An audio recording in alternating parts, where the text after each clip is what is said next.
Hello case Kodaikanal ട്രിപ്പിൻ്റെ അടുത്ത പാട്ടിലോട്ട് സ്വാഗതം. രാവിലെ കൊച്ചിൻ ഹോട്ടലിൽ നിന്ന് ഫുഡും കഴിച്ച് നേരെ വണ്ടി എടുത്ത് നമ്മൾ നേരെ വിട്ടത് ഗുണ കേവിലോട്ട്. ഇവിടെ കുറച്ച് നേരം ഉപേക്ഷിച്ചിട്ട് പോകാറുണ്ട്. ഗുണ കേവിൽ കയറി നമ്മൾ പാസ് എടുത്ത് എത്രയാണ് 10 രൂപ കണ്ടുള്ളൂ, വളരെ ചീപ്പാണ്. നമ്മൾ പാസ് എടുത്ത് നേരെ അകത്തോട്ട് കയറി നടന്ന് ഓരോ സ്ഥലവും വീഡിയോ എടുത്തുകൊണ്ട് നടക്കുക. നമ്മൾ വ്ളോഗറാന്ന് നാട്ടുകാരും കൂടെ അറിയട്ടെ. ഇവിടെയാണ് കുട്ടേട്ടൻ പോയത്, നമ്മുടെ മറ്റേ സിനിമയിൽ കാണുന്നത് ആ സ്ഥലമാണ്. അവിടെ മൊത്തം മൂടിയിട്ടിരിക്കുകയാണ്, മൊത്തം ഫെൻസ് ചെയ്ത് വെച്ചിരിക്കുകയാണ്, മൊത്തം മൂടിയിട്ടിരിക്കുകയാണ്. നമ്മളവിടെ നമ്മുടെ കൂട്ടുകാരനെയും കണ്ട് അവിടുന്ന് നേരെ നമ്മൾ ഇറങ്ങി നേരെ നമ്മൾ അടുത്ത സ്ഥലത്തോട്ട് പോയി. ഞങ്ങളത് ഡോൾഫിൻ ഹൗസ് വന്നേക്കാണ് Kodaikanal. This is the best dawn in Kodaikanal.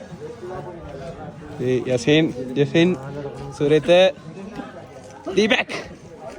അതിനുശേഷം നമ്മൾ നേരെ അടുത്ത സ്ഥലത്തോട്ട് പോയി. നേരത്തെ പോയിൻ്റെ ഇരട്ടി ദൂരമുണ്ട് ഇത് പോകാൻ. ഡോൾഫിൻ ഹൗസ് എന്ന സ്ഥലത്തിന് പേര്. താഴെ നടന്ന് നമ്മുടെ ഊപ്പാടിളകും. ഇതെത്രയാണ് 12 കിലോമീറ്റർ അറൗണ്ടുണ്ട്. നമ്മൾ നടന്ന അവസാനം വരെ നമ്മൾ എങ്ങനെയൊക്കെയാണ് താഴത്തോട്ട് ഇറങ്ങിയത്.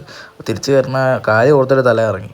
അതിനിടയ്ക്ക് ഇതേ പോകുന്ന വഴിക്ക് കൂട്ടുകാരന്മാർ ഓരോ സാധനം വാങ്ങിച്ച് തിന്നുന്നുണ്ട്. തക്കാളി എന്നാ പറഞ്ഞത്, കാട്ടുതക്കാളിയും തിന്നു വാങ്ങിച്ച് അവൻ്റെ മുഖത്ത് എക്സ്പ്രഷൻ നോക്ക്. അവൻ ജീവിതത്തിൽ ഇനി അത് തിന്നത്തില്ല. അതിന് നമ്മൾ നേരെ പോയപ്പോൾ നമ്മൾ മഞ്ഞുണ്ടോന്നെല്ലാം നോക്കിയാണ് പോയത്.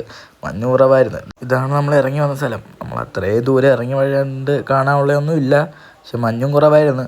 നമ്മൾ തിരിച്ച് കയറി പോകുന്ന കാര്യം ഓർത്ത് തല ഇറങ്ങുക. ഈ സ്ഥലം കാണുമ്പോൾ അതിനേക്കാളും തല ഇറക്കം.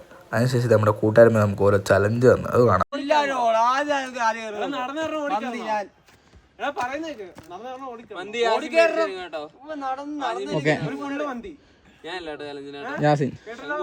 ഞാൻ ഉണ്ട്.